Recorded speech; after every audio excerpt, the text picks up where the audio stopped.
जिन्होंने गांव में काम किया है वो सारी गांव की शेरनी ही है, क्योंकि उन्होंने गाय का दूध निकाला है और गाय के दूध का बना हुआ घी खाया है और सुबह सुबह कसरत करी है, योगा करी है। यहाँ रामदेव बाबा की कोई ज़रूरत नहीं थी। सुबह सुबह उठ के उन्होंने झाड़ू लगाना, सारे आगे जितनी भी जगह होती थी सब में झाड़ू निकाल के और साफ़ सुथरा बना के रखना। और इनकी जो हाथ की जो कसरत, कमर की कसरत है वो हो जाती थी।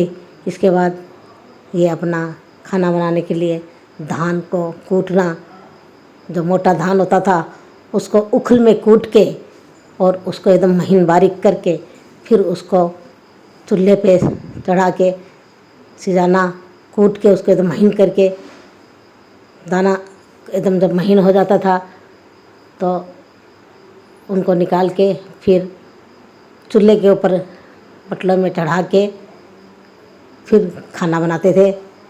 और इसके अंदर जो सब्ज़ी बनती थी, सब्ज़ी के लिए मसाला ताज़ा पीसा जाता था और वो ही चटनी के रूप में मसाला पीस के सिल्ला और लोढ़ा, ये इनसे हाथों की कसरत होती रहती थी। और कभी भी बाजुओं में दर्द नहीं हुआ और कभी भी हाथों में दर्द नहीं आया। इसी कसरत की वजह से उनका डेली का नियम था ये पीसना, दाल पीसना, चटनी पीसनी, मसाला पीसना, ये सिलबट्टा पे पीसा हुआ। और इनके खाने का टेस्ट ही कुछ अलग होता था।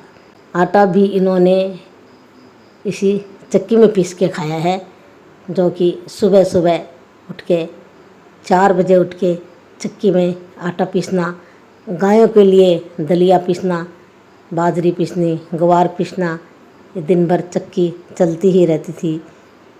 ये चक्की का सारा काम करना। उसके बाद चूल्हे पे रोटी बनानी, ये चूल्हा जला के इसके अंदर जो धान कूट के लाई है वो पटलों में चढ़ा के उनका खिचड़ा बनाना। और ये चूल्हे में से जो धुआं निकलता है उसको फूंक दे के प्रज्वलित करना। ये जो फूंक देने से जो सांस जो है वो शंख बजाने के समान हो जाती थी। और ये लकड़ियाँ चिमटे से ऊपर करके जलाती हुई चूल्हा। इतनी कसरत करने के बाद शाम को आराम से जो आगे जगह होती थी वहाँ जो माचा बोलते हैं उनको या ढोलिया बोलते हैं, जो भी अपनी अपनी भाषा, आराम से ठंडी हवा में सुख की नींद सोना और तारों को झुमट को देखना मज़ा